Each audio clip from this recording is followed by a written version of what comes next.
A lot of people are wondering why Trump hasn't done anything or Israel hasn't done anything yet.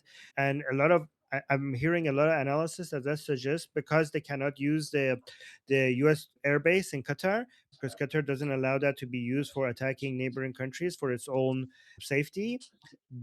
That's why they need to actually bring their aircraft carriers, because so that's why they have to wait for the airstrike carriers to come to the Oman Sea, which is close to the Persian Gulf, to be able to use that as a base of operations for the attacks that are about to carry out. And given that the USS Abraham Lincoln aircraft carrier that is on its way from the South China Sea, I've heard it actually might take between I've heard 5 days, I heard 7 days, I also heard 10 days. So it's going to take a while for it to reach where it needs to be, and a lot of people think that's what they're waiting on. And also the reason why this is they need that, because this is going to be a much more complicated attack, because they're trying to prevent the Islamic Republic needs the only deterrent capability that the Islamic Republic has to show right now, because it doesn't have its proxies, it doesn't have nuclear. A lot of those missiles are hasn't been recovered ever since the 12-day war, so they don't have enough deterrent capability. So the only thing that they could promise to United States if they attack is that we're going to drag the whole Middle East into a war that you're going to be sucked into for many years to come, like something similar to what happened in Iraq.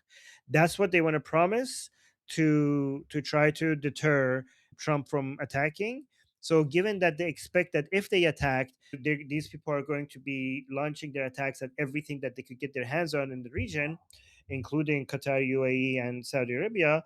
The strike needs to be in a way that is like overwhelms them, that is fast, that is very efficient, and that it finishes the job fast. Like we don't want to. Trump hates it if they actually the war is it just drags on, right? So it needs to be so overwhelming that they can't actually, and it needs to basically be protecting not just US bases, not just Israel, but also all of the allies of United States in the region as well. So that's why they have to wait for that. Hopefully this analysis is correct, because if this analysis is correct, that means that something is about to happen.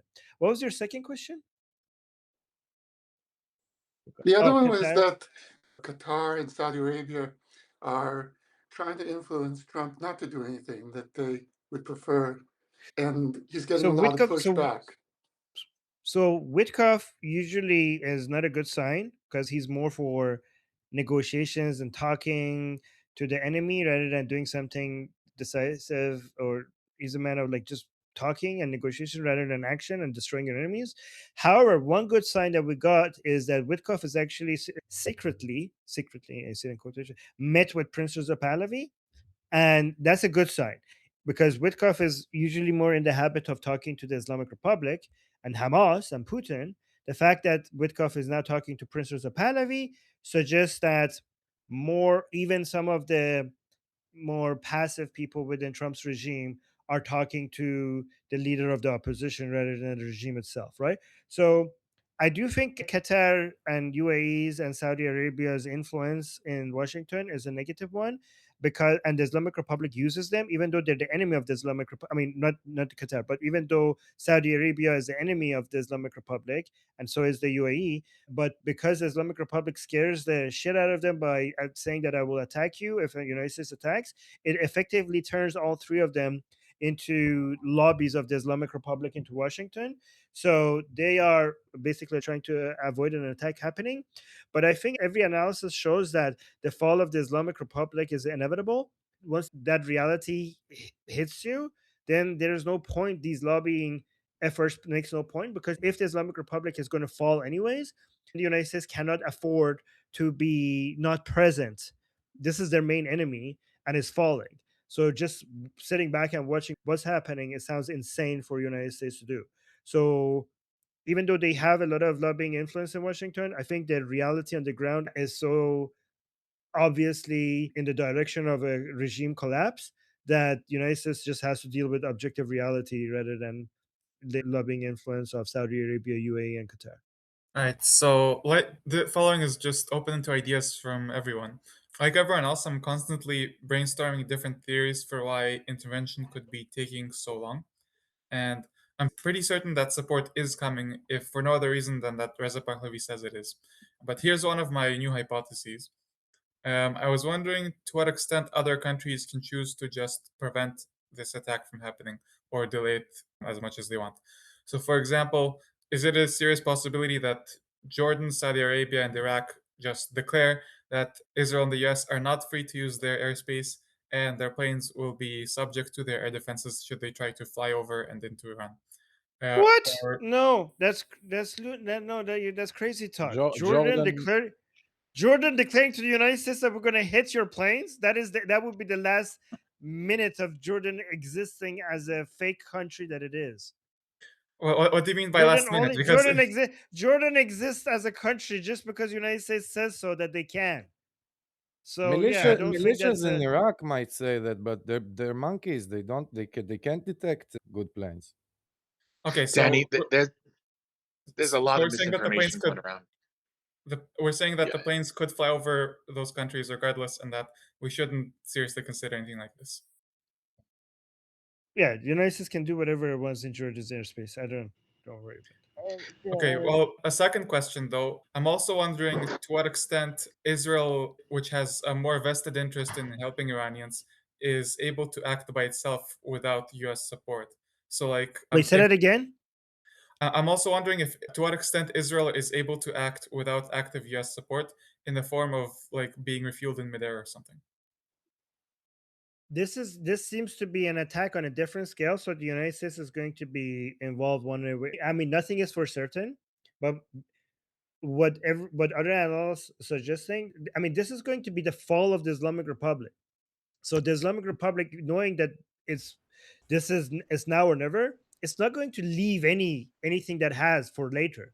Like everything that it has, it's not just going to be like, oh, okay, let's just leave this for another day.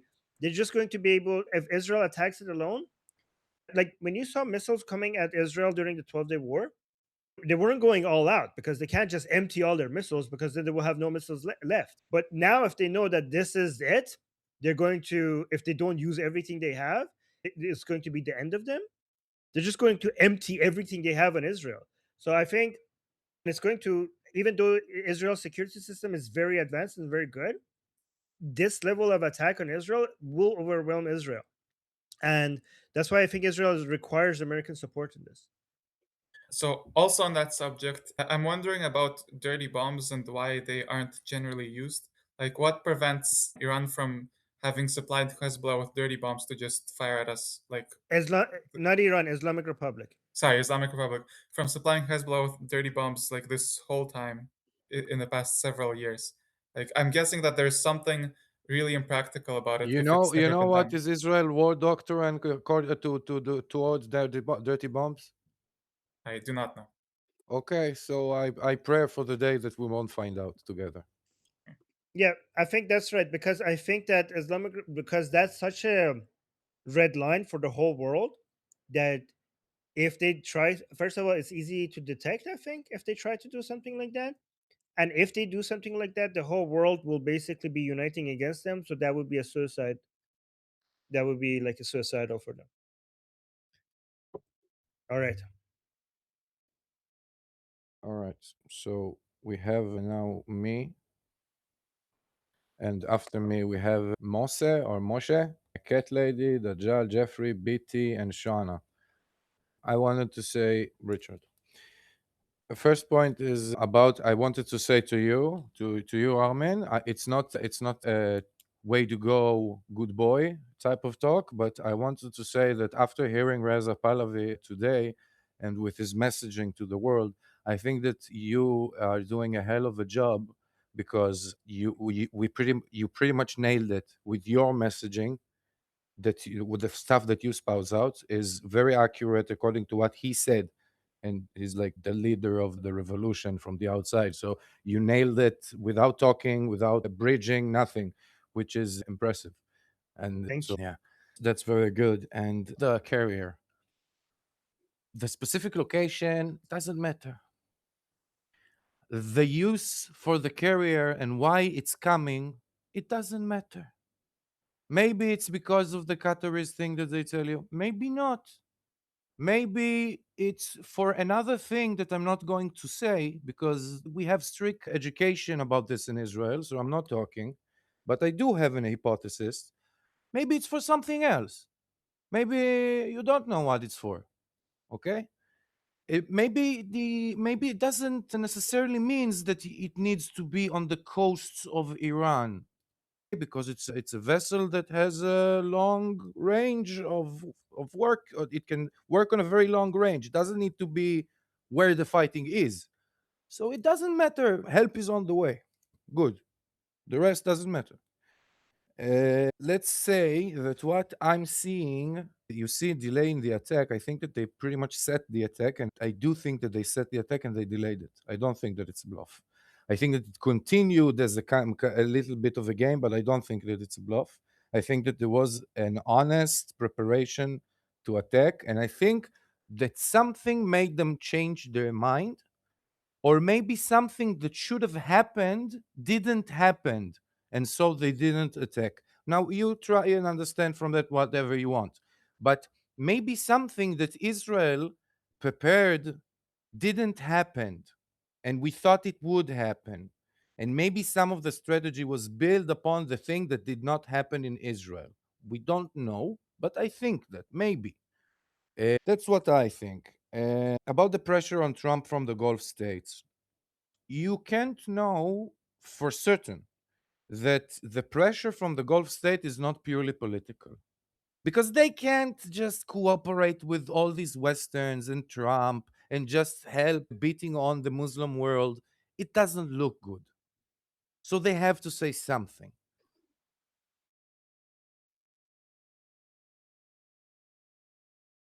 For example, Qatar has many, many investments in Iran. They run some of their investments, I think, or something like that, or manage them, right? Or something like that. I'm not sure. So maybe there's some interest from Qatar, but is it? I mean, is it enough to make President Trump fold? I don't know. Maybe, maybe not. This whole thing could be a hoax and just a way to juggle the balls around so he won't focus on one. You can't know for certain. And there's a lot of cross messagings and things that don't really settle. I saw today about 14 different reasons why the attack didn't happen today. Every reason had 3 subcategories with agendas to why it didn't happen yet. And when I smell too much bullshit, I say, you don't want me to see the main target? Okay, I see that. And I have some trust in the process. Now, I don't live in Iran, so here in my luxurious house in Tel Aviv with heat. So, of course, it's easier for me to say it. And I hope for the Iranian, if they watch us, you are in our hearts, you are in our minds, and you will pull through it, Javid Shah. My name is Moshe. Hi, everybody. Nice to meet you, Armin. I just wanted to circle back on the attacks, if they're not coming from Saudi Arabia or Qatar.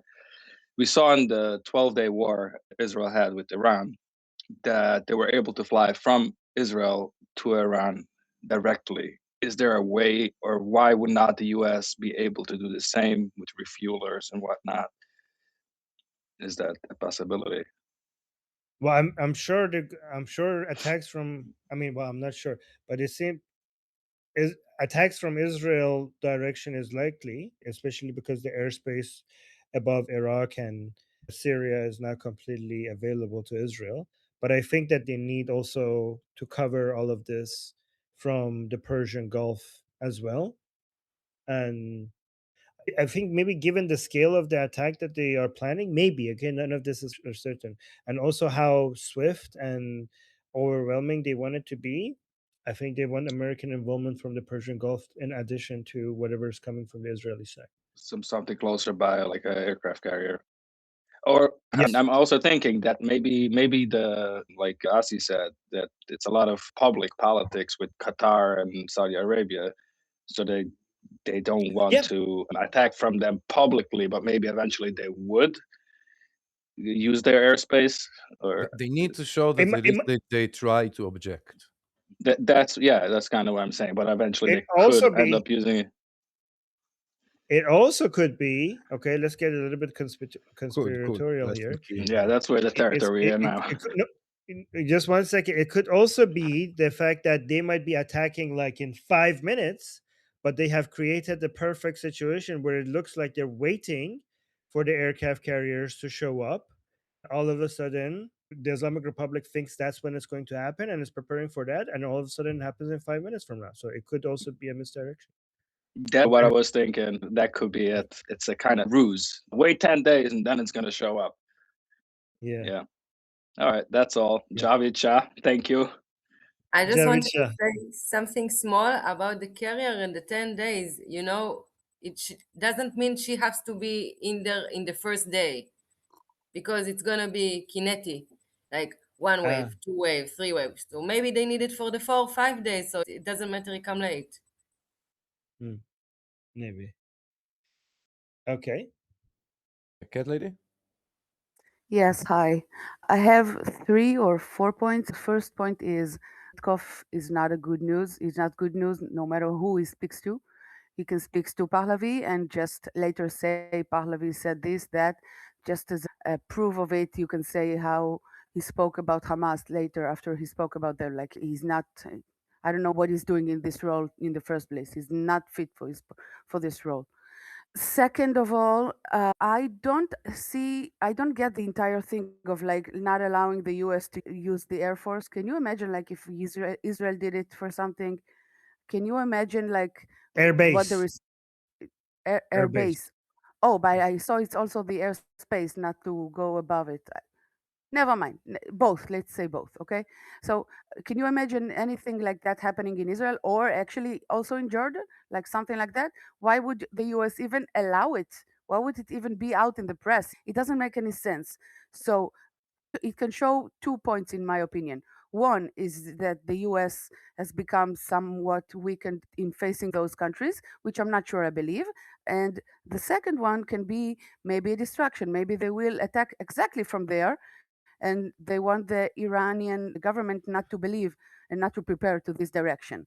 The last point is it possible that the US realized that maybe taking down the IRGC was harder than it seems? So, not as easy as they thought, maybe like that? I think US intelligence knows exactly how difficult it's going to be, but I think you're right that it is more difficult than other people think.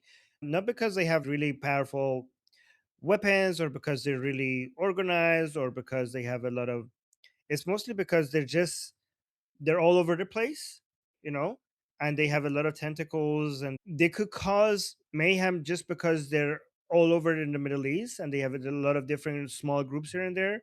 So it's really hard to see if a lot of these people, I mean, the good thing is that a lot of these people might just abandon fighting for the Islamic Republic as soon as they see that the ship is sinking, but they might not, because as long as the dollars are flowing, the fact that they are bringing people from Iraq and giving them dollars to me suggests that the ideological loyalty is not working. You know what I mean? Like, I mean, it is, to me, it suggests that they need money people rather than like the people who are like, oh, I will give my life for Mehdi. They're like, maybe not. Maybe like it's not worth fighting for a falling regime, because or else they wouldn't be handing out so much money to people to come and attack the people. So it seems like on the ideological front, it's not working, and they need to find people, mercenaries that are willing to kill for money. Yeah. But Yeah. I think they may be looking at some worst case scenarios as well. So, Yeah, because small groups of people, even the ones who are loyal ideologically, they could cause a lot of harm if they're all over the place, right? So it doesn't take that many people to cause a lot of harm if they think that this is it and they have to give it all they got. So you have to basically neutralize all of that as much as possible. Think about it. ISIS, for example, at their height, ISIS had only 40,000 members at their height, right? So imagine how many years of chaos that caused for the United States, and how hard was it to just, why was it so long? Why with ISIS? Why actually? well, because they don't have nothing to lose, right? If you're fighting against the states, you could punish them because they have a lot to lose. But when you have nothing to lose and you're ideological, then other deterring abilities doesn't work against you because your mind is in a parallel universe. You're playing by a different whole set of rules. You don't mind dying. You don't have a country that you could lose. You don't have an economy that you're worried like, oh my God, I shouldn't do this because my economy will collapse. I will hit your factory and then your economy will suffer. I'm like, oh my God, we can't do that because they're going to hit our factory. But if you're ISIS, you don't give a Yeah, shit but about the factory. 40,000. 40,000 people who are like on the ground mixing the population. I mean, if they could, then how did they last for so many years, right? So obviously you can't, right? And about the countries, what I said, What was it? Remind the me. countries not allowing the U.S.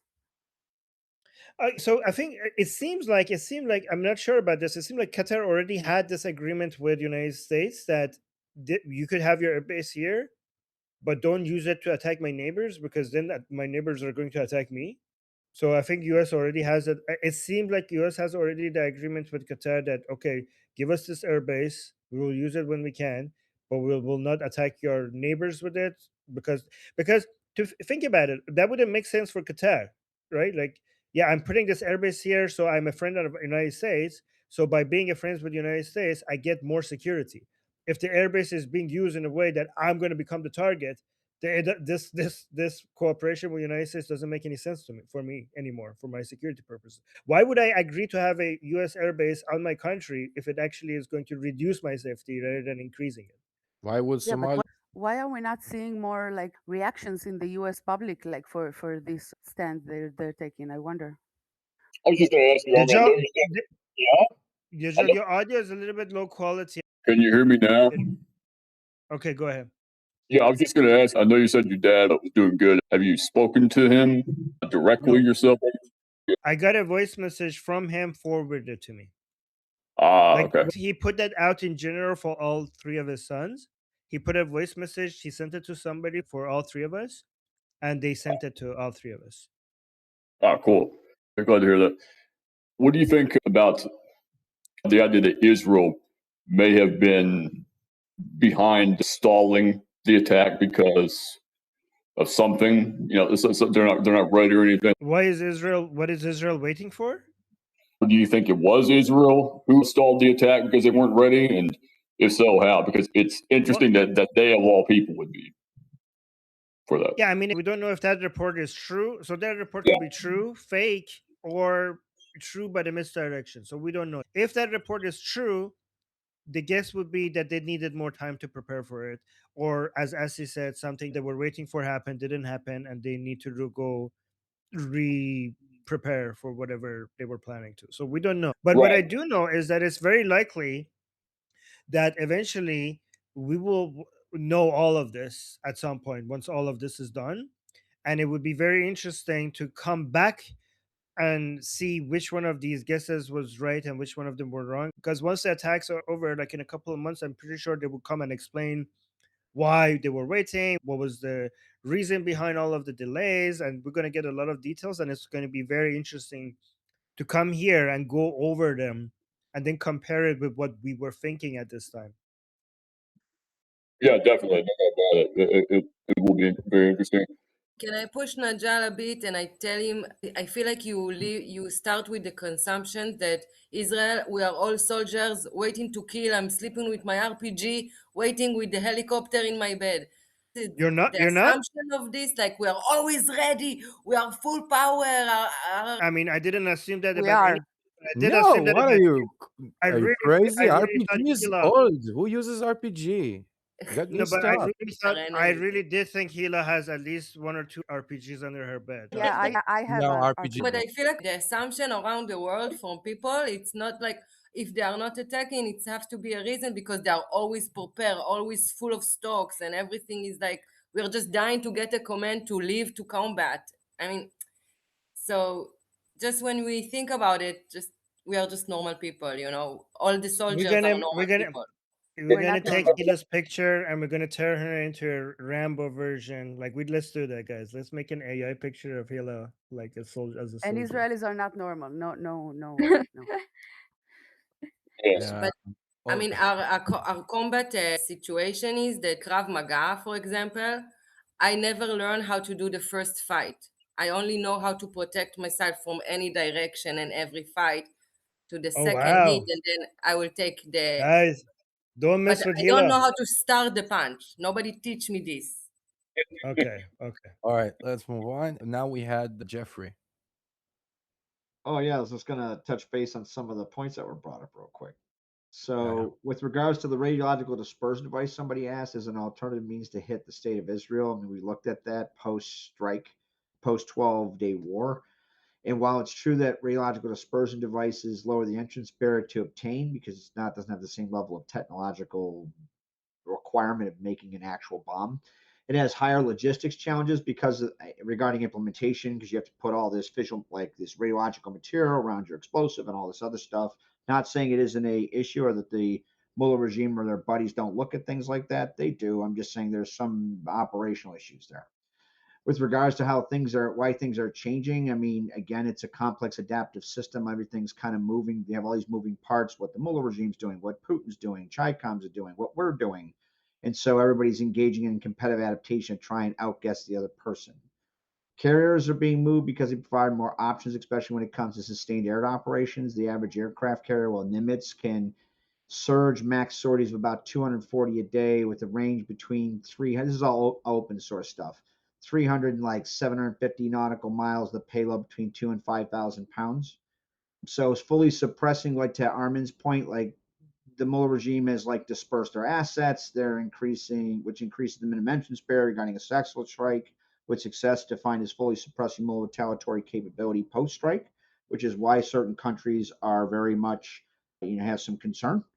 And the Mullah regime has proxies. As far as Witkoff is concerned, so his issue is he's a businessman, so his natural predisposition leans towards economic interdependence and non-intervention. So there's concern. I'm just giving a little background on that. As far as what Armin said surrounding Hezbollah and Mullah regime activating its proxies, there's an issue of attribution. You don't know. It's not like, I fire a missile from point X and I can track it via our Sibir's low and you can see exactly where it launched from, exactly where it's going and that kind of thing. I mean, bad guys are hiding and they do all kinds of things to hide their face and all this other stuff. Again, to Armin's point, which means their elasticity is very low because they frame their position of gain or loss metaphysically. It's not like you can hold Moscow hostage and deter like Soviet action to some degree. And that's, of course, discounting like fog of war, threat miscalculation, or how they frame the position, gain or loss. And the last issue is with regards to what Armin and Goldie's doing, the quality of how you were reporting today has definitely jumped up a lot. And that definitely helps with the issue of anchoring in the news cycle because you have these competing issues, not the least of which is to that other wonderful lady, like why are Americans not fully focused on the activities of brave Iranian protests against the Mullah regime? Because you have other competing issues, although they have a lot of overlap, not the least of which is ICE protests that are in many ways being amplified by any number of U.S. adversaries from Putin to the Chaicoms to indeed the Mullah regime. Okay, hi. So, question. We saw the last time around when Iran sent over all their little fireworks to Israel. We saw the UK stepping in. We saw, whether directly or intelligence, it was UK, Jordan, Saudi, and UAE even helped out some. Is that pretty indicative of what we should see or expect to see this time around? Or do you think that anything has changed? Will we see fewer or more allies in helping if Iran does decide to send missiles to Israel again? Are you asking if Saudi Arabia and Jordan will be helping? The air defense that we saw before. Well, in That's a good- Jordan, it was more protecting their own airspace. Whatever got into their airspace, they But that's what they say to their own population. But they also do want to show that they're being useful. Nothing was aimed towards Jordan. I mean, Yeah, I mean Jordan was safe. If they were participating, they were like, "Oh, we're just protecting ourselves," but they're also telling the U.S., "Look at us, we're being so helpful." At the same time, so I do think that given that this is here's the thing: Saudi Arabia hates the Islamic Republic, but they also fear them. So when they want the United States and Israel not to attack the Islamic Republic, is because they fear what the Islamic Republic is going to do to them as a result. But if they know that the attack is on, again, this is my guess. If they think like, okay, we try to avoid it, but it seems like it's happening, So now that it's happening, I think they would be motivated to just like, then let's finish the job. You know what I mean? Let's Yeah. make sure that they are over. So given that, if I was them, I would be like, okay, let's just go all in and just make sure that the Islamic Republic does not live another day to come and then retaliate if it survives this. Then I think they might be actually more cooperating than before. Maybe. Sure. We'll And see. I can assume that, these other countries coming out and having the Shah in for talks or recognizing him in different ways. I mean, like you were saying earlier, that's a huge signal. That's not nothing. That is a huge signal to other countries around the world. Like, okay, we recognize as well, this is over with. We're moving on to the next girlfriend. We're seeing other people. So, that influence as well, I think heavily what other countries are willing to do. Right.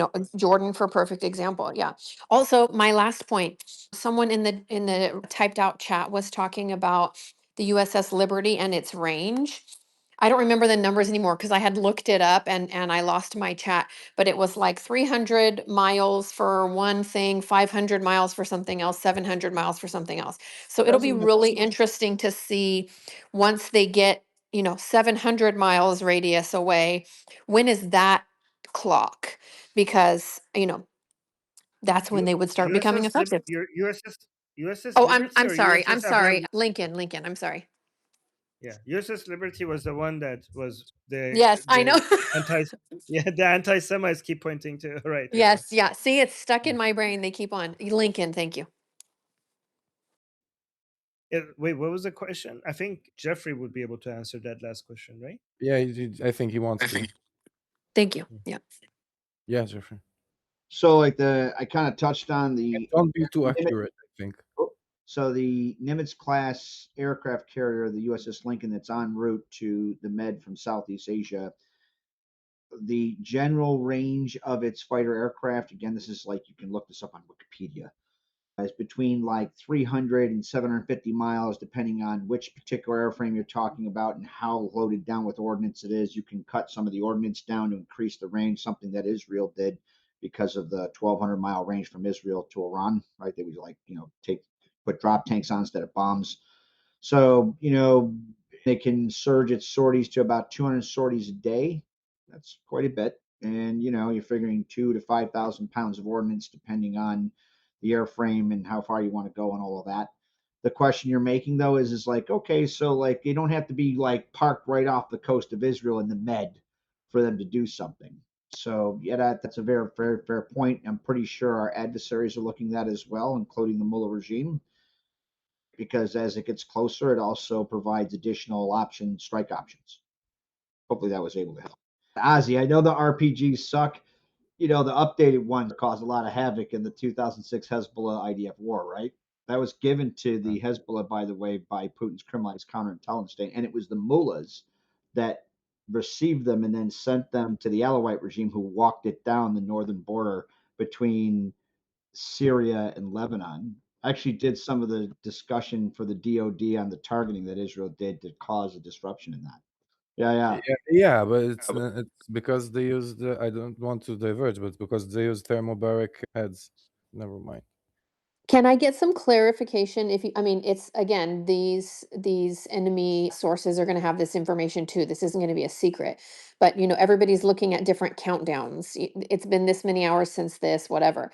At what point, I don't know where they are in the waters. At what point is that 700-mile radius, 500 miles going to start closing in? When it will, we will know it, I think, and it will be great.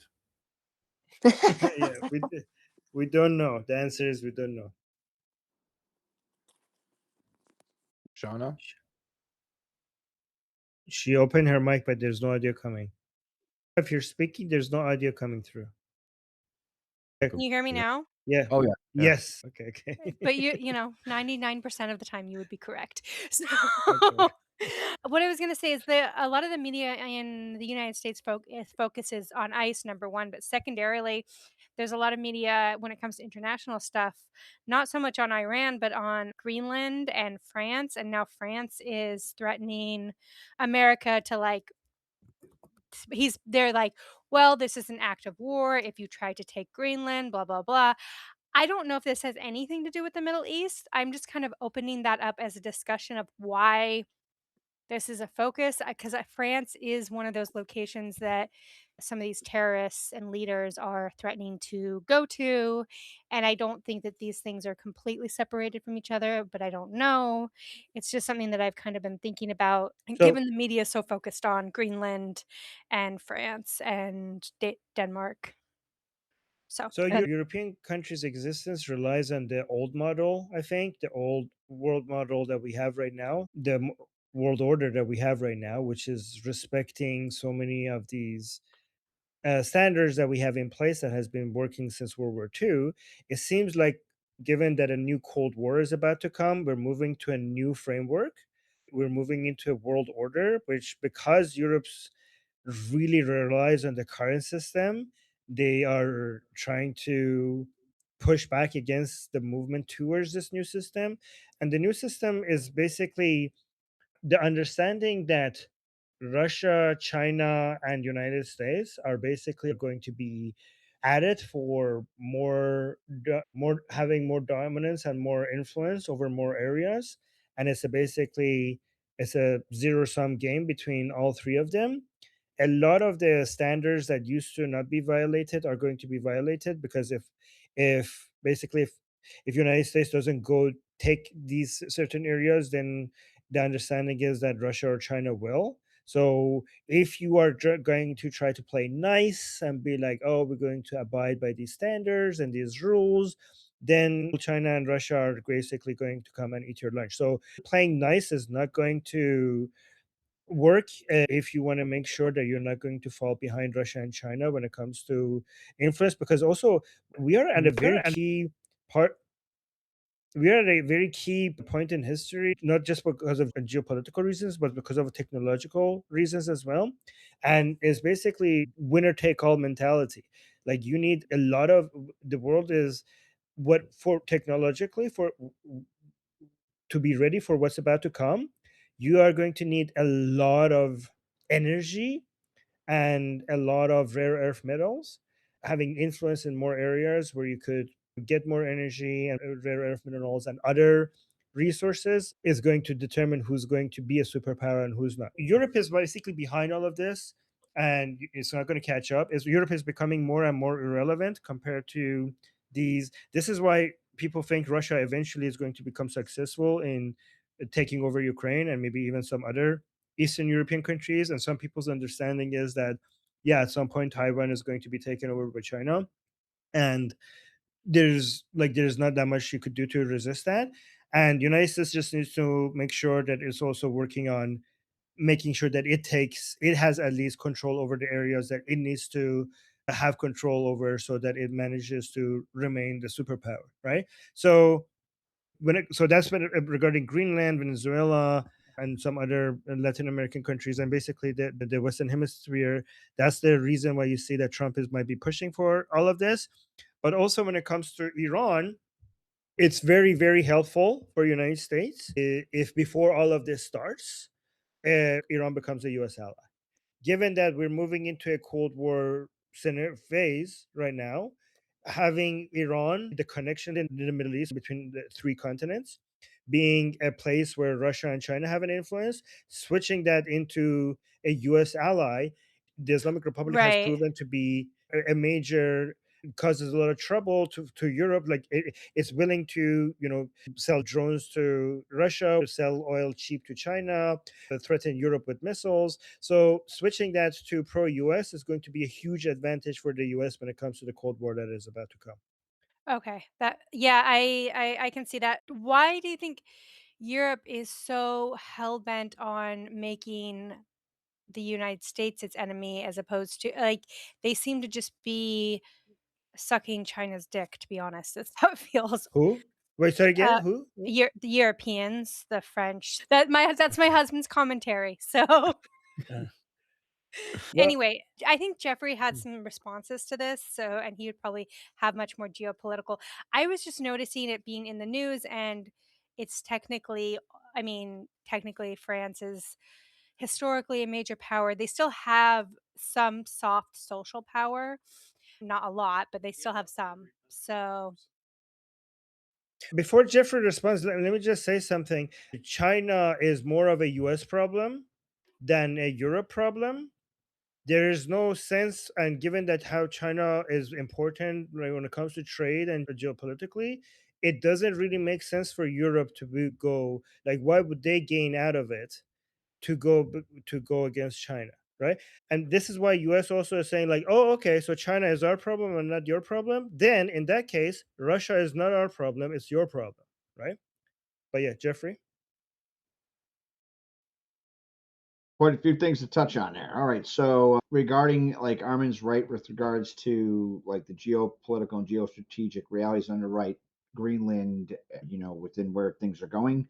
He's also right in the sense I want to bounce off of one of the things he touched on, which is with regards to AI and how that the operational impact of that technology is very much a winner take all. In other words, it very much positively selects for the first mover. Immediately following the Second World War, after the advent of atomic bombs, everybody kind of was going, oh, how do we incorporate this and how we think strategically? And one of the thoughts, quite rightly so, was atomic bombs are going to favor the first mover.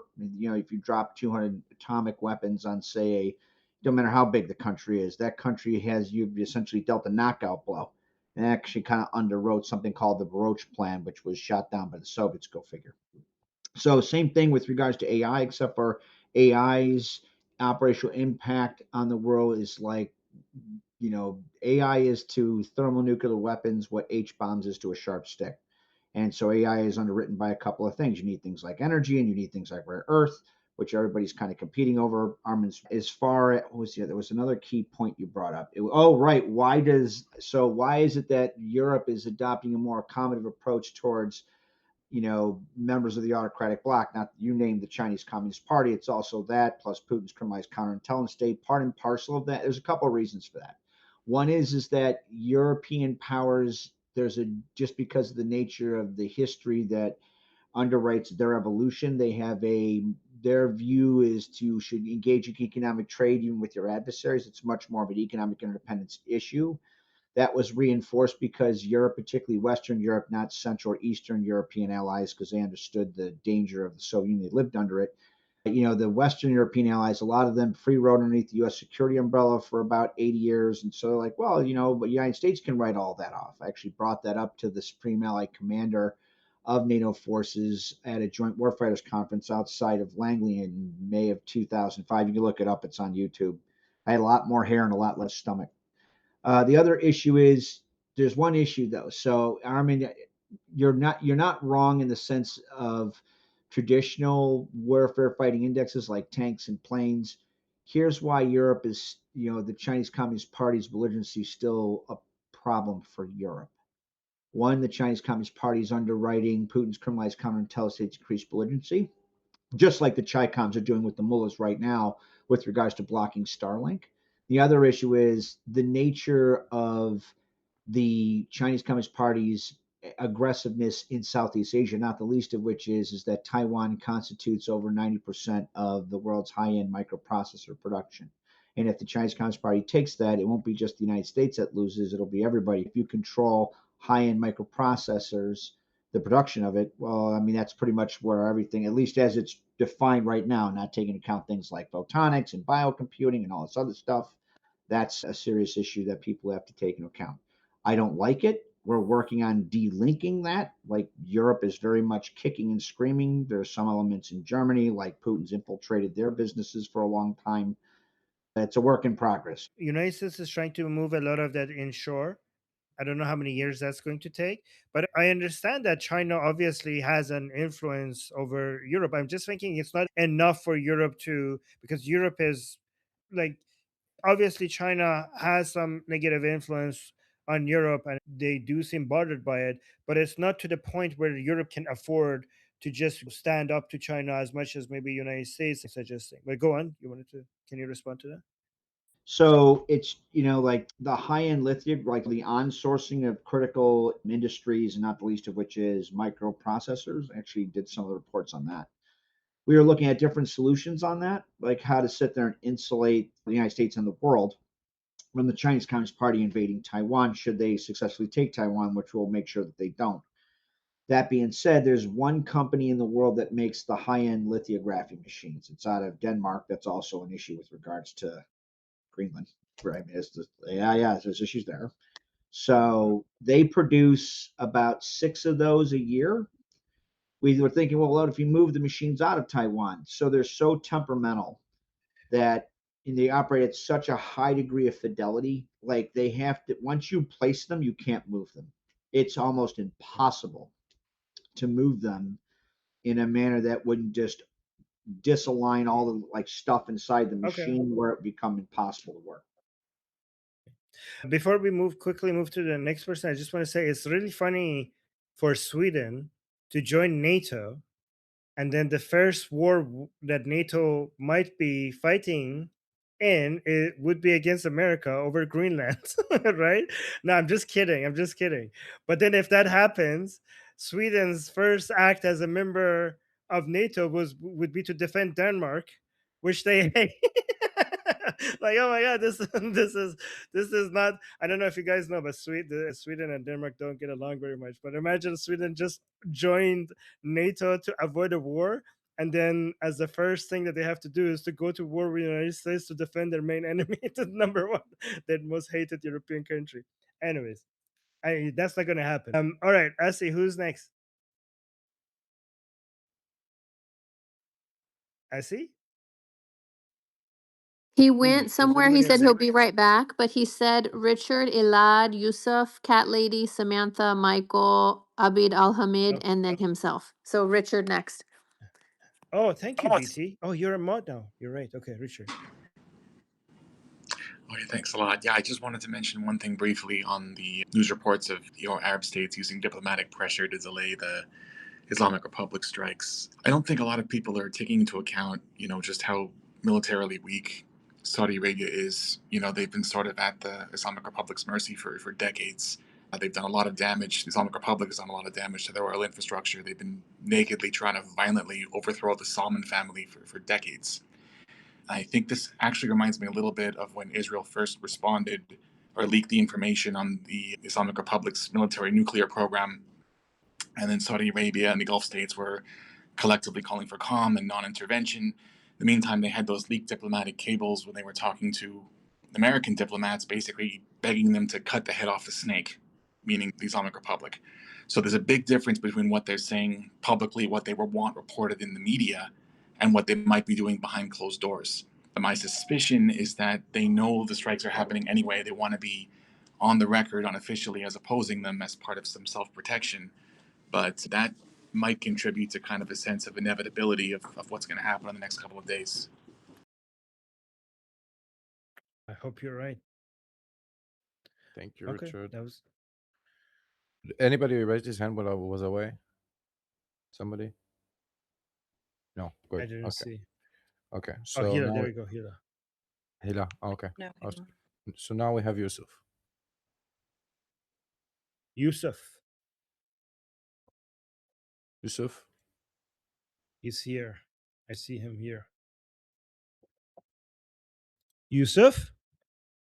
Yusuf 1? Yusuf 2? Oh.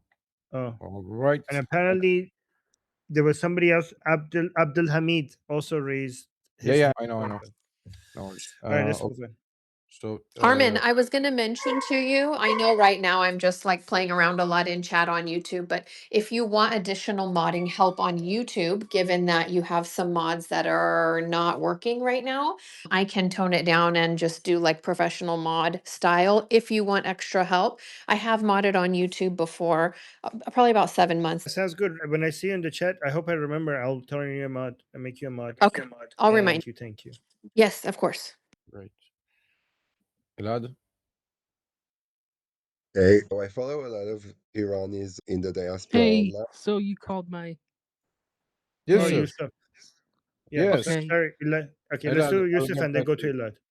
Okay, so I got a question. Could US and Israel be making careful plans behind the scenes to make sure their strikes are precise and trying to avoid as much civilian casualties as possible as they can. I mean, I think you know, Yusuf, you know the answer to that question yourself. Like that's obviously yes, right? Yeah. He's Okay. asking if it's the Very good. source of the delay, I am assuming. But you Yeah, can't know. You yeah. can't know. You can't know. Maybe, maybe Yeah, I not. can. Yeah, Yeah, that's yeah, what that I'm that can be that could be the reason. Yes, Okay. that could be the reason. Elad? Elad. So I started to say I follow a lot of Iranis in the diaspora online, and over the last few days, I see like the desperation. It kind of reminds me of, the days when the October 7th war happened. And I was wondering how was the stream that you had in Persian today, Armin? Because like I also feel hopeless because it's like what can we do, right? But I see that the desperation in the diaspora is very strong. Well, there were some people who were just constantly asking in the chat for guidance. So there were some people who were wondering where I have been. And then I told them where I have been because they were waiting for me to put a Persian live stream.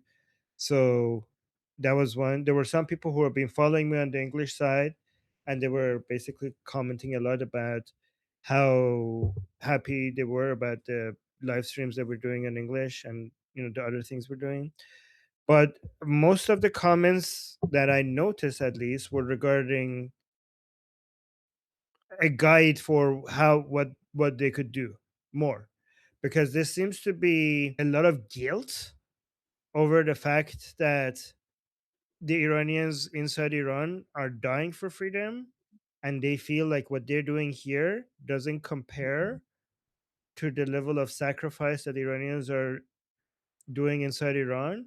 So they were just wondering, like, seems to be a desperate attempt to find more things to do. I think there was a lot of shame and a lot of desperation because they know that Iranians are dying inside Iran, and many of the comments was focused on give us guidance on what we can do to save more lives. And then also, to be honest, there was also a lot of frustration regarding where United States and Israel is. I'm gonna be just honest. Like people were like, "Where's Trump, Armin? Where's Bibi? They promised us.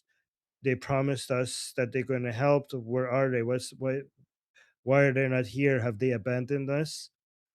And they were trying to. They were some people wanted me to be answerable to that because I was like on the Persian side. I'm like a main cheerleader of Israel. So a lot of the live streamers are like, Armin, you said Bibi would help us, so where's Bibi? So they were like, I had to be answerable to that. So there was a lot of that as well. Sure. For sure. I remember Yeah. that in here after October 7th, everybody started moving like ants, like one person, and everybody wanted to contribute because nobody could be at home. Everybody wanted to volunteer. Everybody, and it got stupid. Like people started volunteering. Oh, this guy is on reserved. He's not at home much. I'll offer to take his dog out to piss and stuff like that. It got to this level. Oh yeah, in the first few days, it was just literally a group after group of volunteering options Donating opened up. blood, whatever you want. Okay, so two things. One is, Armin, what did you answer them? I told them that help is on the way. The reason why it's taking long is probably because they're coming for the kill. They're coming to finish everything. And this is a more complicated type of attack. And that's why it probably requires more preparation. So I was just giving them hope. Yeah. The reason there's a lot of desperation is because, like, guys, like some of the stories that we're getting from Iran is like nightmare fuel. I don't think you need to explain why there's desperation. Let me explain. Let me explain, though. Let me explain. Yeah. So, I don't know if you were at the beginning of our stream today. A news just came out that in a park there were 25 kids that were chanting as the chance that other Iranians are chanting in Iran. And then the regime forces showed up and they shut down all 25 of those kids. Every single one of the kids in the park that were chanting, they were shot. And there's a lot of fear right now in Iran because one thing that the regime forces, they join the protests. The regime forces, they just wear normal clothes and they join the protests, and they stay at the back, and then they start shooting from inside the protest. They start shooting at people, and sometimes some of them carry knives and they start stabbing everybody around them. So right now there's a lot of anxiety because when you join the protest, you don't even know if the person next to you might actually stab you right now. And every time somebody gets injured, the advice is don't go to the hospitals. So because they're showing up to the hospitals and they're not arresting people at hospitals, they're showing up to the hospitals and they're shooting injured people in their hospital beds. They're going from bed to bed and they're shooting people in the hospital beds. So there's a lot of information out there that if you're injured, find like a private clinic or something and don't go to the hospitals. Guys, it's what's happening. This is on a completely different level. What are we waiting for? 6 million to intervene? Like, really? It really is the same. Like you said, like this is the October 7 or no, this is the Holocaust for you guys. It's like really, I hope it won't be as long like when the US intervened. Like we're thankful they did, but they did it very, very late, you know? Yeah, it's horrible. What can I say? It's obvious that people will be frustrated and angry. Only obvious. The second point is a different topic, but I was thinking I was thinking about like the Hezbollah will be the ones that will automatically launch something when an attack will happen. So then I remembered that in the first couple of days of the uprising, I heard that the IDF is attacking in Lebanon. Then I said, I thought maybe it's connected, but then I said, when have they stopped? So I checked it on Gemini, like how many days in Lebanon in the last 3 months there were no attacks. The answer is 6. And I'm sure it's only the days they were preparing the next attack. So it's like a long, long systematic grinding process of Hezbollah. Oh, just wanted to say, Armin, you are doing an amazing job being like very strong through this. And also just mentioned I saw like freaking Care, of course, obviously posting shit about how like US shouldn't intervene. But we kind of Wow. expected that. Yeah. And thank you, Samantha. Thank you, Samantha, for your support. It really means a lot to me. Michael? Michael? Can y'all hear me? Can y'all hear me? It's tu aqui, איפה אתה? Oh, you're here. Can you Okay. hear me? Yes. Oh, okay. Well, can the next person go after, and then after that person, I'll go. Yeah, sure. Okay, sure. go ahead. I see who's on the list. I want to say because I need to go. I just want to see if there's anybody that hasn't spoken yet.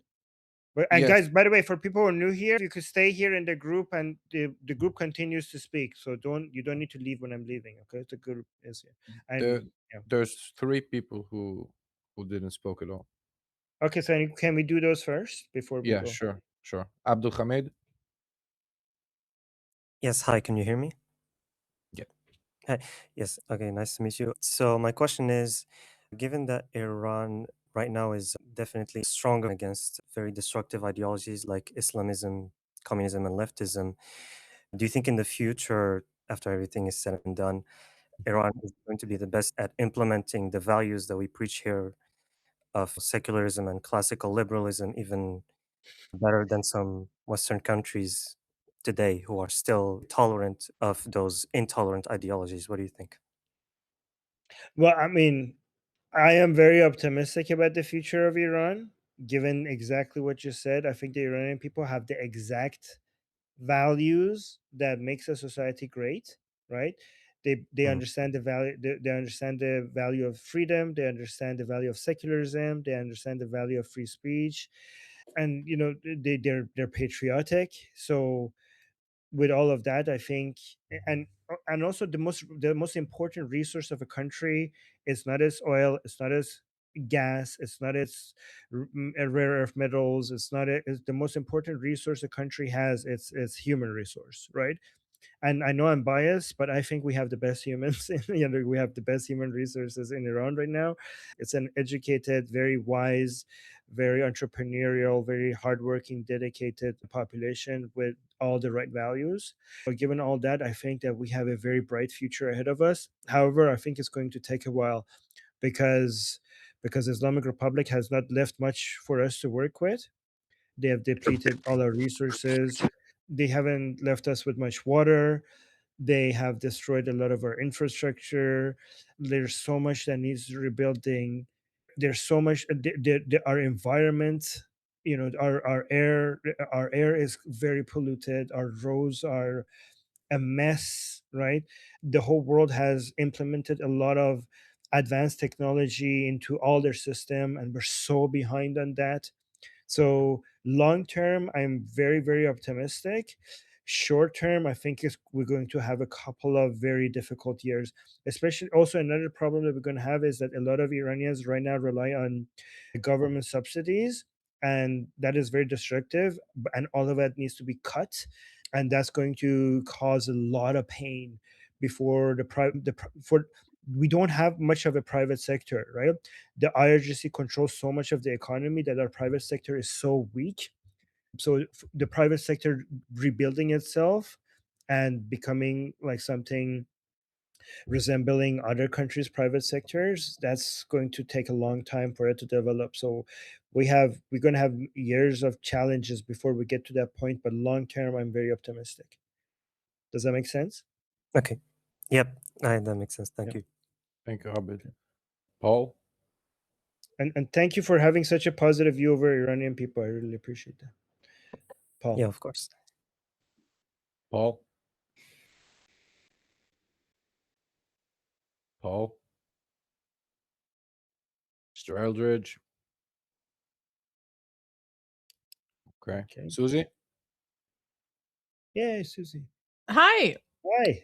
Sorry, I jumped in right after I got off a call, and I think I misunderstood the context of the conversation I walked in on when you were talking to the Persian community and them asking like what they can do. Oh no, I'm still thinking about like teaching people how to do advocacy. There was a lot of positive feedback on the comments of the stream that we did last night about that.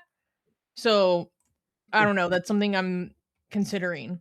What do you think about that? Me and Susie had a little bit of a disagreement over what should be working on, and the audience on Atheist Republic mostly agrees with Susie. They were I like, wasn't gonna say it, but you can say it. So I just did a live with Susie about 19 hours ago on what the Iranian diaspora could focus on. I put the link in the chat if anybody wants to go watch that. We had a really good discussion. And she her idea regarding political advocacy and teaching Iranians in the diaspora to go and reach out to American politicians on both sides of the aisle. I think if I don't know if you could explain it better yourself. So I had some other priorities because but most of the comments were like, okay, yeah, Armin, listen to Susie, she's right. So Susie, can you explain what your suggestions are? So, like, let me be clear. I think that when I was trying to explain myself, I didn't make it clear that or I should have been more articulate. Look, I haven't streamed in a while, okay? That like who I'm addressing is an American audience and Armin for completely like legitimate, normal, healthy reasons, like you are living with your Iranian hat on, right? You're living with your Iranian hat, like you are thinking as a Iranian first, right? And as you should, as you should. But where I was trying to come from was like, look, I am familiar with what the American appetite is right now. And there is work to be done to bring the Iranian appetite and the American appetite closer together, right? And I know that that might seem like very discouraging to hear, but I'm just trying to be a realist so that we know what we can do to improve our chances, right? Like, if you're I want to be like very sensitive and like understanding when I say this, but Armin, if you take off your Iranian hat for a moment, which is hard right now, you know how the American public feels about intervention, like especially from a populist perspective, right? You know the attitude that I'm talking about. And so that's what I'm trying to say is like that is 100% a strong attitude that exists in the United States. And it is an attitude that our elected officials have to respond to amongst their constituents. So, how do we do work as constituents to speak directly to that concern that that legislator is going to have about that other attitude of their base, right? And I know that a lot of people were like pissed about me talking about Democrats and all that stuff. And I'm like, look, if we don't speak to them, CARE will speak to them. If we don't speak to them, NIAC will speak to them. We do not have the luxury of allowing other people to speak for the Iranian diaspora right now. Like, we have to put an effort to put ourselves first. And so I have a whole host of ideas about how to do this, both like, but my ideas for advocacy are a little bit more centered around what a non-Iranian American can do to help the community, because that's my experience, right? Part of that involves like if I as a non-Iranian American am advocating to an elected official, my number one priority is, okay, I know how to secure a meeting with a legislative staffer. I know how to do that. But if I was to get that meeting, I have to make sure that there is an eloquent Iranian sitting right next to me that will do most of the talking, right? Like, you have to do it arm in arm with the community. If you're just a non-Iranian American, they're not going to listen to you. You need to have someone from the community doing most of the talking. There is an element of marketing, of selling. You have to be tactful